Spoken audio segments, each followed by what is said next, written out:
Assalamualaikum warahmatullahi wabarakatuh.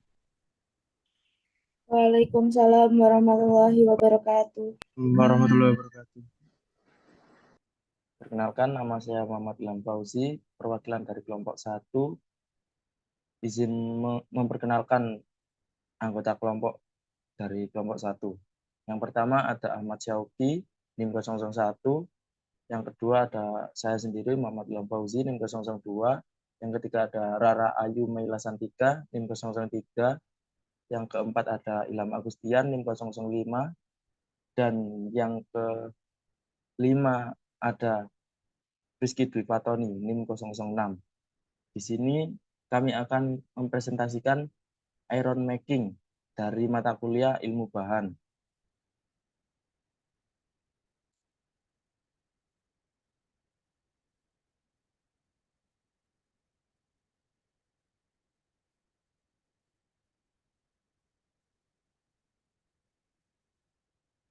Bisa dibaca oleh Ahmad Syauqi.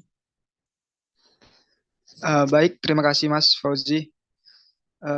Saya lanjutkan. Iron making. Iron making adalah konversi dari produk besi primer, biji besi, ke produk yang sekitar 96% merupakan besi. Logam panas atau pig iron diproduksi di dalam blast furnace dan DRI atau hot briquetted besi atau HBI. Diproduksi dalam direction furnace. Logam besi dibuat dari bahan baku utama, yakni biji besi atau disebut juga iron ore. Biji besi umumnya didapatkan dari kerak bumi yang diambil dengan cara menambangnya, sehingga untuk memperolehnya dibutuhkan usaha yang ekstra dalam proses penambangan.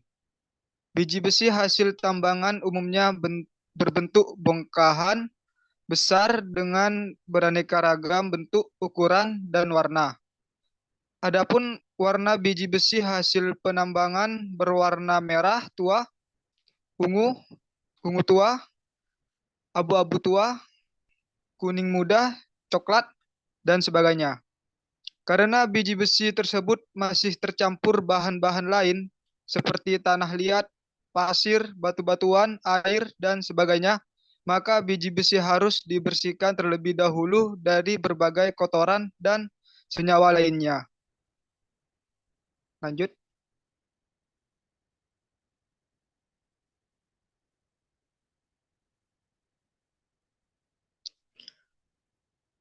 Biji besi hasil tambangan secara mendasar mengandung berbagai senyawa kimia yang berbeda. Tetapi untuk membuat besi maka zat-zat lainnya pun harus dikesampingkan atau dibuat. Beberapa senyawa yang terkandung dalam biji besi, diantaranya kandungan besi sekitar 60% sampai 70%, magnetite, hematite, dan goethite, selebihnya kandungan mineral dan lain-lain. Setelah itu, biji besi dibersihkan dengan proses pembersihan atau washing.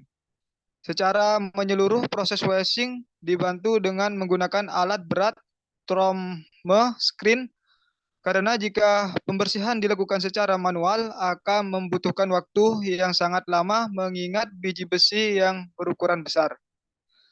Alat trommel screen berfungsi sebagai ayakan berbentuk drum raksasa.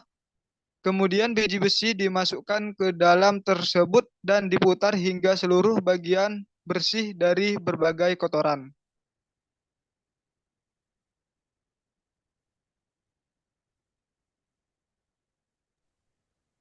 Blast furnace.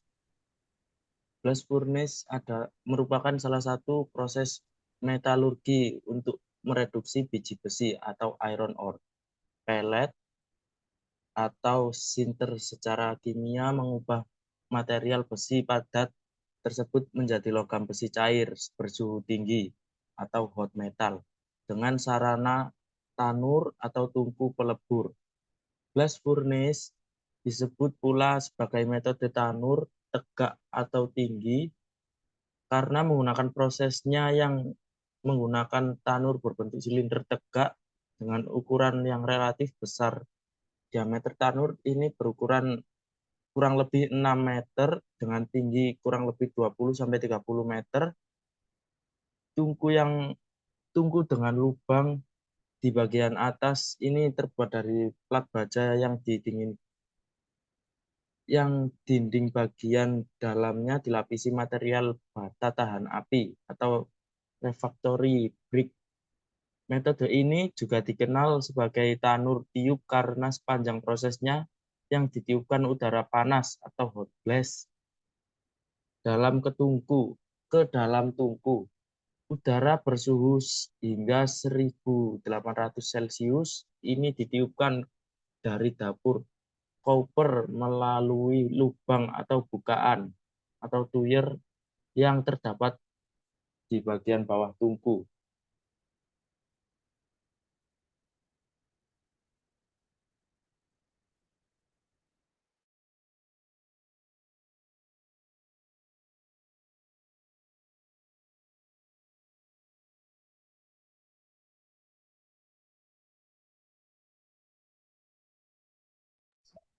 Baik, akan saya lanjutkan bagian dari blast furnace. Kerangka blast furnace terdiri dari dua bagian, yaitu kerucut pada bagian bawah dan kerucut pada bagian atas. Pada bagian kerucut bagian bawah berfungsi sebagai hentian atau tungku, sedangkan pada kerucut bagian atas berfungsi sebagai corong. Lebih detail terhadap beberapa susunan bagian blast furnace. Yang pertama ada silinder baja tahan karat. Bagian utama blast furnace adalah silinder baja tahan karat dengan bentuk yang meruncing dan memiliki permukaan yang meningkat saat ketinggian menurun. Segala reaksi dilakukan di dalam silinder stainless steel ini. Bagian ini bertindak sebagai elemen pendukung utama pada keseluruhan struktur dan juga bertindak sebagai penghubung antara berbagai komponen lainnya. Yang kedua ada lapisan tahan api. Lapisan tahan api merupakan lapisan isolator pada umumnya, memiliki ketebalan 5 hingga 6 inci. Fungsi utama dari lapisan ini adalah harus adanya perpindahan panas minimum dari lingkungan sekitar ke blast furnace dan sebaliknya. Lapisan tahan api terbuat dari bahan krom magnesia, aluminium, silika, dan karbon. Lapisan ini juga berfungsi sebagai sistem keamanan yang mendukung silinder stainless steel. Dalam blast furnace modern, baja dingin juga digunakan sebagai pengganti lapisan tahan api. Lanjut. Yang ketiga ada pipa sembur.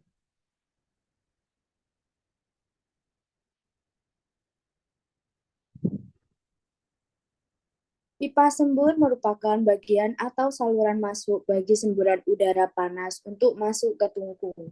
Aliran udara panas yang memiliki kandungan oksigen masuk ke tungku melalui pipa sembur.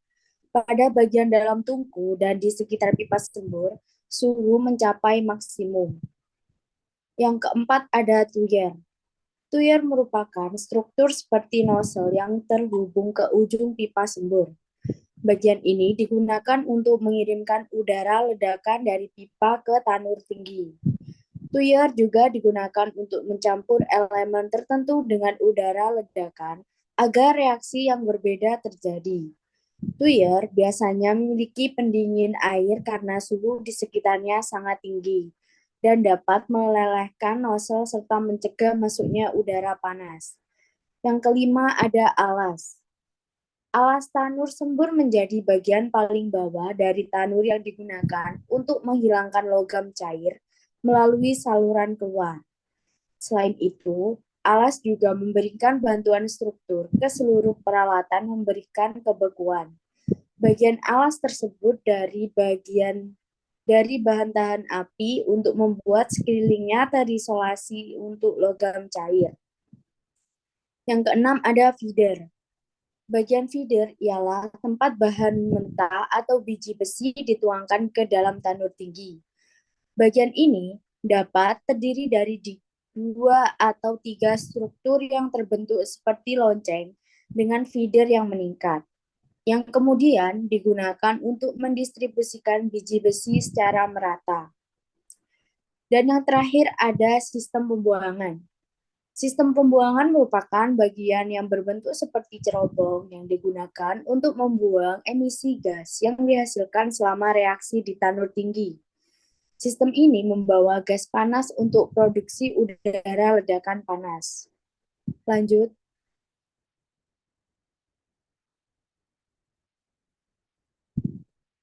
Dan ini adalah prinsip kerja dari blast furnace.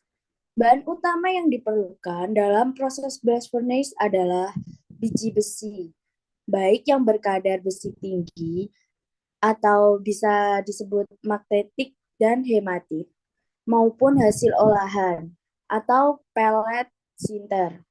Selain biji besi, juga diperlukan arang batu bara atau biasa disebut kokas, dan bahan tambahan flux berupa batu kapur, kapur bakar, atau batu dolomit.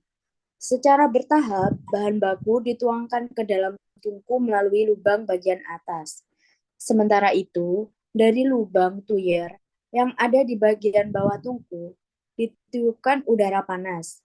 Akibat semburan udara panas, terjadilah berbagai reaksi kimia pada tiup bagian silinder tegak yang memiliki suhu berbeda-beda. Suhunya berkisar antara 400 derajat Celcius sampai 1800 derajat Celcius. Berbagai reaksi dalam tungku berlangsung paling efektif pada suhu antara 700 derajat Celcius sampai dengan 1200 derajat Celcius. Gas panas hasil reaksi yang keluar lewat lubang di bagian atas akan dibersihkan dengan alat khusus. Setelah itu, gas panas tersebut akan mengalami proses lanjutan untuk dimanfaatkan. Sementara itu, biji besi akan mengalami reduksi serta pemurnian yang selanjutnya akan melebur membentuk logam cair panas atau hot metal yang akan ditampung di bagian bawah tungku. Selain hot metal, di bagian bawah tanur juga ditampung limbah padat atau slag. Setelah itu, dalam proses lanjutan hot metal dapat dicetak menjadi besi kasar atau pig iron atau diproses menjadi baja. Bisa dilanjutkan?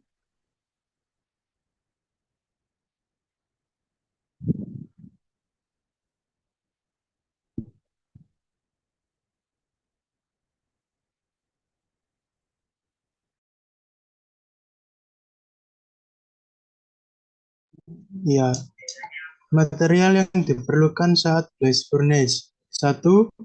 Iron ore. 2. Pellet. 3. Sintered ore. 4. Coke. 5. Limes ore. Next.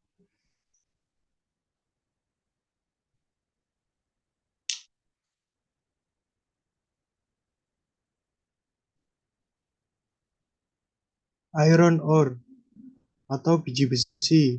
Biji besi adalah sebagian yang digunakan untuk membuat besi tebal. Biji besi terdiri atas oksigen dan atom besi yang berikatan bersama dalam molekul. Besi sendiri biasanya didapatkan dalam bentuk magnetit, hematit, geotit, limotit, atau siderit. Next.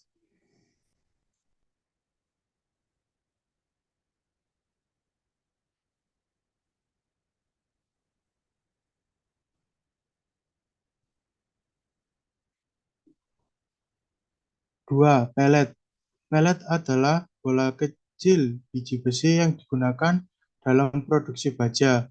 Mereka dibuat dengan teknologi yang menggunakan bubuk yang dihasilkan selama proses ekstraksi biji yang pernah dianggap limbah.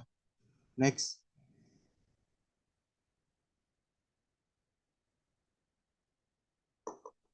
Next.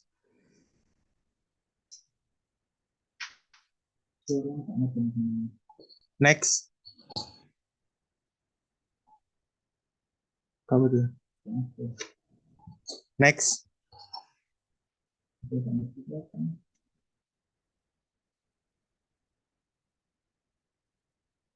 Sintret. Kembali ke sintret or.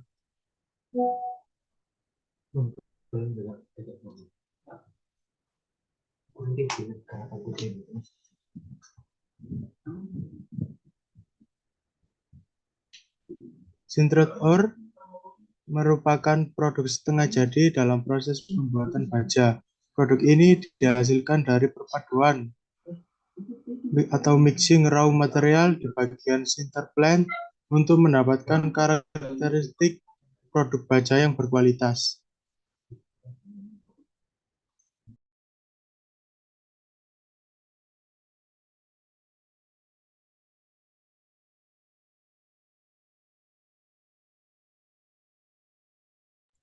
Bisa dibaca oleh Ilham Agustian.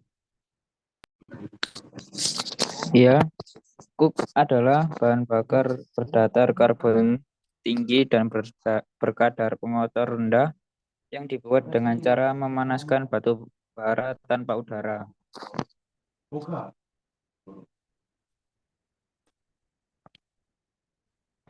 Selanjutnya,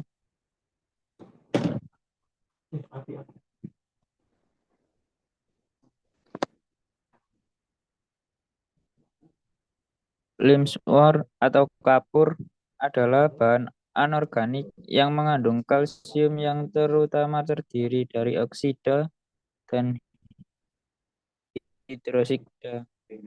Biasanya kalsium oksida dan atau kalsium hidroksida.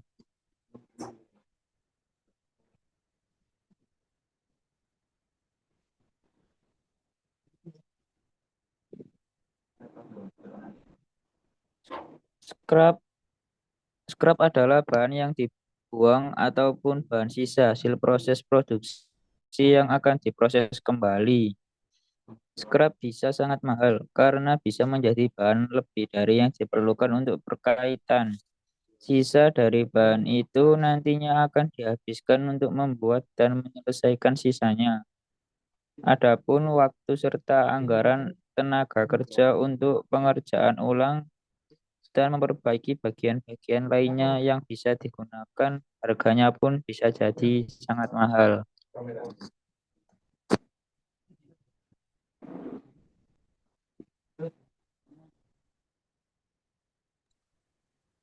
Ya, berikut adalah pertanyaan dari presentasi tadi. Yang pertama adalah 1. Jelaskan cara pengolahan besi dari biji besi. Yang kedua adalah apa tujuan pembuatan besi menggunakan metode blast furnace. Yang ketiga, sebutkan langkah-langkah pengolahan pendahuluan pada biji besi. Yang keempat, apa saja fungsi dari kokas. Yang kelima, sebutkan dan jelaskan 4 macam jenis kokas.